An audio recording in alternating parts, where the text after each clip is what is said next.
Next up, we have Jackie. So Joe was sick last time, so you didn't hear our... Did you watch the YouTube video with our extended discussion on the first chapter? For shame, but good, because now you can retell Jackie's first chapter without having been exposed to that conversation.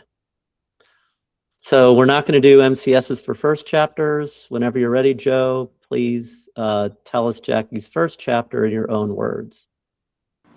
Okay, I'm going to do my best because I did not read this chapter twice. I really had to skim it because I didn't have time. So if there's something wrong, it's probably not her fault. It's my fault. Okay. So, Celestine is going to introduce her little sister as a debutante. And it just so happens that it's at the same time that the Vampire King needs a new wife, which has to be a human. When they go to the debutante ball, she comes across the Vampire King and his advisor, Lysandra, having a very private conversation, and she gets caught eavesdropping on them. I left out the whole part about the flower. Sorry. She has a flower from her grandmom that's supposed to protect them. She puts it on her sister to protect her. But then at the end of the chapter, we've realized she wants to take that flower back because she's like, oh no, this was a bad idea. And then I had to really skim. I'm sorry. See, this is the typical reader. Not only do they not read it twice, they barely even read it once. There may be an exception for first chapters. Okay, so flower. Let me have another retelling. Who knows this the least? All right, Justin, can you do another retelling? Try to fill in some of Joe's, back Joe up. Yeah. Okay, so let's see. In a world where vampires, in a kingdom where vampires and humans coexist, but very tentatively, one woman, a widow, Celestine, is prepping to reveal her sister, her younger sister Ellery, to the world as a bachelorette. And to protect her from the dangers of vampires, she asks her to wear a flower that her grandmother told them would protect them and their house from vampires. However, Ellery fights back, saying that their grandmother also said to never take the flowers out of the house or the flowers would be bad luck. But eventually, Celestine wins Ellery over because she knows that she's just trying to protect her, and they both wear the flowers out of the house. When they get to the ball where Ellery is to be revealed, Celestine meets up with her fellow widows to chat and gab. But in the meantime, she loses sight of Ellery and freaks out and decides to go looking for her. But in looking for her, she finds herself in a back hall, eavesdropping on a conversation that she should not be hearing, which she realizes is between the king and his secret lover slash partner in crime. I don't really know how to describe her, but she's like the Grand Witch, and she's the craziest vampire. And she's also super beautiful. We know that as well. And we overhear some aspect of them being in search of some sort of grave. But before Celestine can hear everything, she's dragged towards the side by another vampire named Baudelaire, who tells her that the flower that she's wearing paints a target on her back, and that if her sister is wearing the same flower, that she should really take the flower off before presenting her to the world, or she's going to be noticed by the king and any other vampire that's watching. So Celestine, she gives Baudelaire the flower, goes back to the main ballroom, and Ellery is there right before they walk out. She tries to get the flower back from Ellery, but because they're about to enter the ballroom, Ellery swats her hand away and says, "There's no time." And they enter. They meet the king, who takes immediate notice and tells her that she's wearing quite an interesting flower, and then decides to choose to make her the queen. Again. Also, the old Very queen died. good. I forgot that. Sorry. Yeah, the old queen died, but that was before the chapter began. And is being a vampire queen a good thing or a bad thing? Bad thing. We don't Why want is it that. so bad? Because the old one died in 8 years. But why did she die? Well, we don't quite know, but we think it's because the king used her as, a blood sac. Okay. Anyone else have any questions for Justin? Okay. Now I want you guys to, Jackie especially, sit back and compare this retelling versus the one we had about a month and a half ago, right?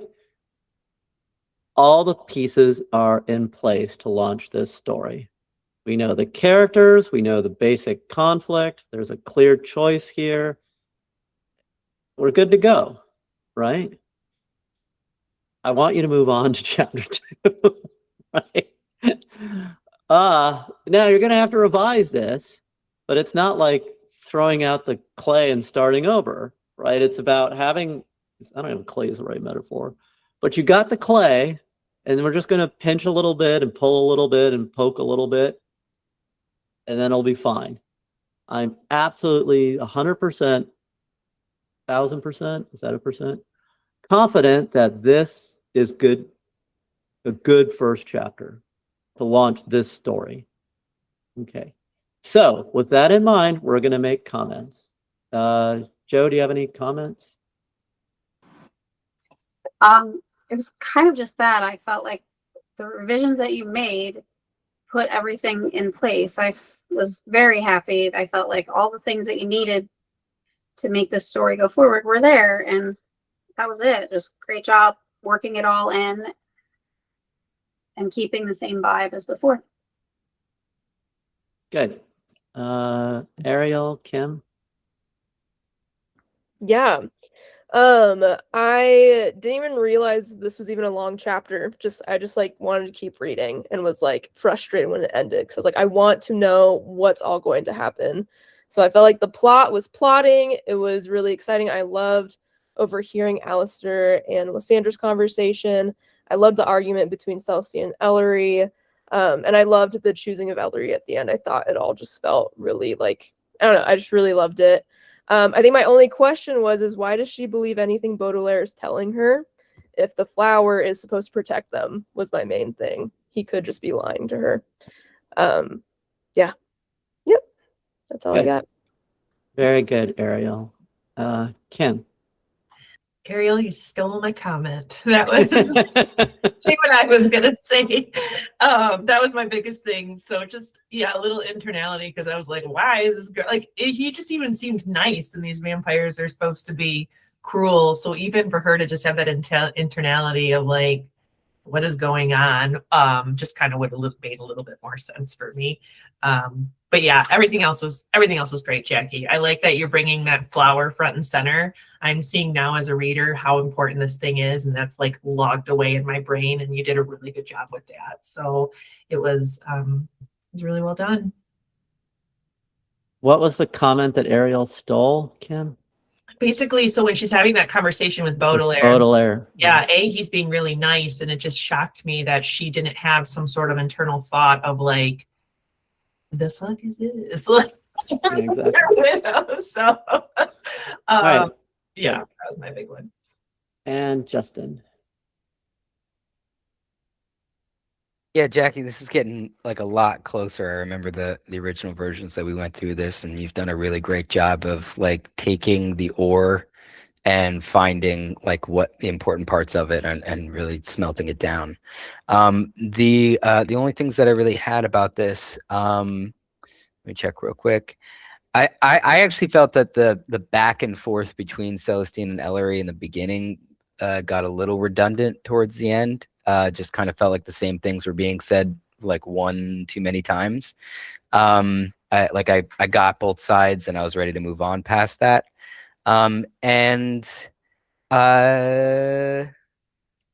Baudelaire says something where he says to Celestine that Ellery is safe but not safe at the same time, and I wasn't really sure what he meant by that. He says that like she's protected but in danger, and so I was kind of confused about the duality of what exactly that meant. Maybe that'll be revealed later, but I remember thinking about it in the moment of not really understanding what he meant by that. And I actually felt that the her getting chosen as queen felt a little fast at the end of the chapter after everything. Like I felt there was enough suspense there for me to want to keep reading. But at the same time, I think it's great. And I think, like Adam said, I'm definitely ready to see chapter 2 and see where this is going. You've done some really great work on this first chapter. Good. Thank you, Justin. So, big pat on the back, round of applause, fireworks. I'll try, let's try confetti if I can get that to work. Yay, confetti, right? This is it's a great draft of a first chapter. And we could leave it at that. But I just want to note out what the next steps are. So remember our little aphorism, every first chapter leads to a different novel, which means that every novel has a uniquely best first chapter. And there's only one obvious problem with this first chapter. It's a bit too long, right? So we just have to squeeze it down a bit.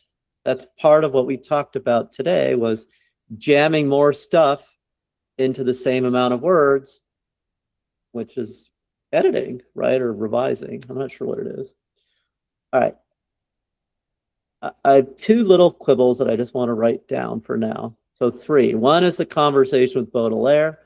I'm not even sure it's necessary to have that in the first chapter, right? But, that you can decide later. You could easily transport that to another chapter as a unit, right? As a couple paragraph long unit and move it somewhere else. But I think that the conversation with Ellery is super strong in the way this begins. Each of them, and this again is a tuning matter, right? We just want to get that conversation out there, develop it fully, and then exit to the next idea or thought, right? So I think that is very easy to do. I don't think that'll be a problem. 2 little quibbles. One, she says, if only I could take on this danger. Because we know it's going to happen for the MCS, I think that may be a bit too on the nose. I